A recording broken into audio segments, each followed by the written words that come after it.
Pourquoi souffrir? Personne ne veut souffrir. Mais alors pourquoi dire pourquoi? Il y a de l'ordre d'évoluer.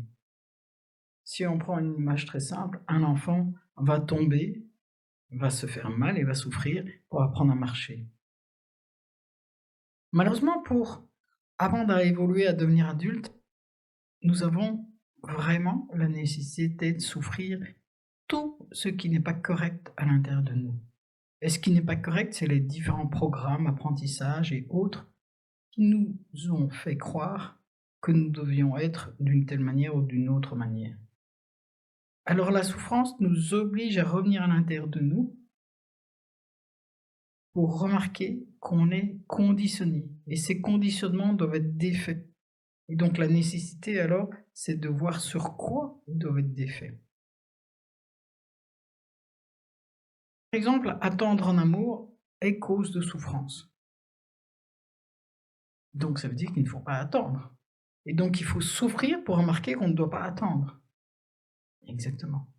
Et malheureusement, tout ça est porté par la société, par les différents conditionnements qu'on a vus autour de nous, qui nous apprennent qu'il faut attendre, attendre l'autre, attendre ceci, attendre cela. Attendre de manière suspendue. Suspendue, ça veut dire sans avoir réellement de réponse, sans avoir un réel dialogue avec l'autre. Attendre que l'autre nous complète, alors que nous devons nous compléter nous-mêmes. Ça, c'est une autre source de souffrance très importante, très conséquente. La société pousse à des schémas délétères.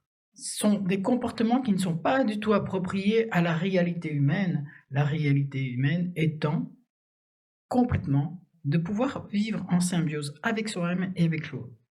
Mais malheureusement, comme nous avons des schémas complètement opposés à ça, eh ben, nous devons les remettre à l'endroit à l'intérieur de nous. Et cela passe par la souffrance. Donc je vais devoir appeler cet audio de la nécessité de la souffrance. Et ce qui est le pire, c'est quand on est sensible, c'est qu'on va souffrir bien plus que les autres. Et les hypersensibles encore plus. Mais c'est eux qui vont évoluer beaucoup plus. Et donc dans mon cabinet, qui je reçois? Des gens qui souffrent. Et malheureusement, s'ils ont subi des violences, c'est eux qui vont se soigner. Et non pas les auteurs de violences qui, souvent, n'accèdent pas à une souffrance qui leur permette de réellement travailler sur eux.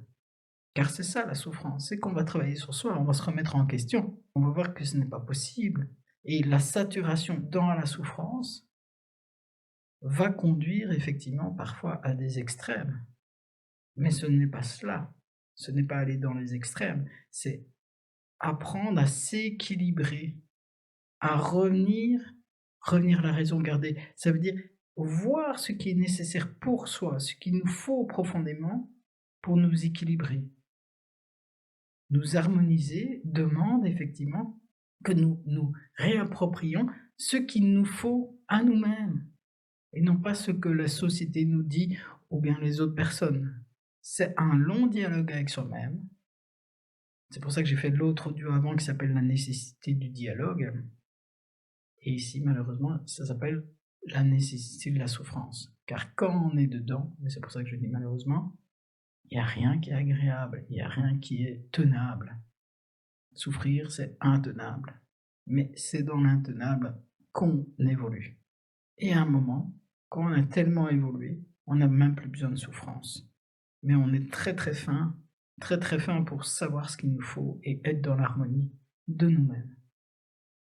Mais c'est un chemin qui est complètement respectable, un chemin où chaque personne évolue à son rythme et c'est tout aussi respectable.